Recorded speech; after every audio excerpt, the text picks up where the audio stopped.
வில்லியனூர் அருகே சங்கரபரணி ஆற்றங்கரையோரம் வசித்து வரும் ஆரியபாளையத்தை சேர்ந்த 2 முதியோர்களை தோளில் சுமந்தபடி தூக்கிக் கொண்டு வந்த வில்லியனூர் காவல் ஆய்வாளர் ஆறுமுகத்தின் செயலைக் கண்டு பொதுமக்கள் பெரிதும் பாராட்டி வருகின்றனர். புதுச்சேரியில் வரலாறு காணாத அளவில் பெஞ்சல் புயலானது தடம் பதித்து தொடர்ந்து 3 நாட்கள் பெய்து வந்த கனமழையால் ஏரி, குளம், குட்டைகள் என அனைத்து நீர்நிலை தேக்கங்கள் நிரம்பி சங்கரபரணி ஆற்றில் வரலாறு காணாத வெள்ளப்பெருக்கு ஏற்பட்டது.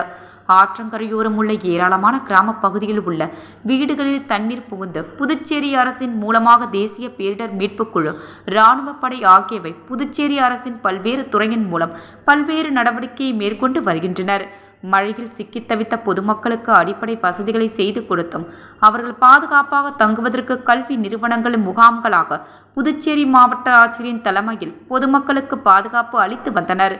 இது ஒருபுறம் இருக்க, புதுச்சேரி காவல்துறையும் சட்ட ஒழுங்கு, போக்குவரத்தை பாதுகாப்பது மட்டுமே தங்களது கடமையல்ல, பேரிடர் காலத்தில் பொதுமக்களிடம் அடிப்படை வசதிகளை செய்து கொடுப்பதும் எங்களின் ஒரு கடமைதான் என்பதை வெளிப்படுத்தும் வகையில் வில்லியனூரை அடுத்த ஆரியபாளையம் சங்கரபரணி ஆற்றின் அருகே வசித்து வரும் 2 வயதான தம்பதியரின் மழை வெள்ளம் சூழ்ந்த வீட்டில் மழைநீர் புகுந்ததால் வெளியே வர முடியாமல் சிக்கி தவித்ததை கேள்விப்பட்ட வில்லியனூர் வட்ட ஆய்வாளர் ஆறுமுகம் மற்றும் உதவி ஆய்வாளர் சரண்யா ஆகியோர் காவலர்கள் மற்றும் பொதுமக்களின் உதவியோடு வீட்டில் சிக்கி தவித்த 2 வயதான தம்பதியர்களை வட்ட ஆய்வாளர் ஆறுமுகம் தனது தோளில் சுமந்தபடி தூக்கி கொண்டு வந்த காட்சியை பார்த்த பொதுமக்கள் வட்ட ஆய்வாளர் ஆறுமுகத்திற்கு நன்றிகளையும் பாராட்டுகளையும் தெரிவித்தனர்.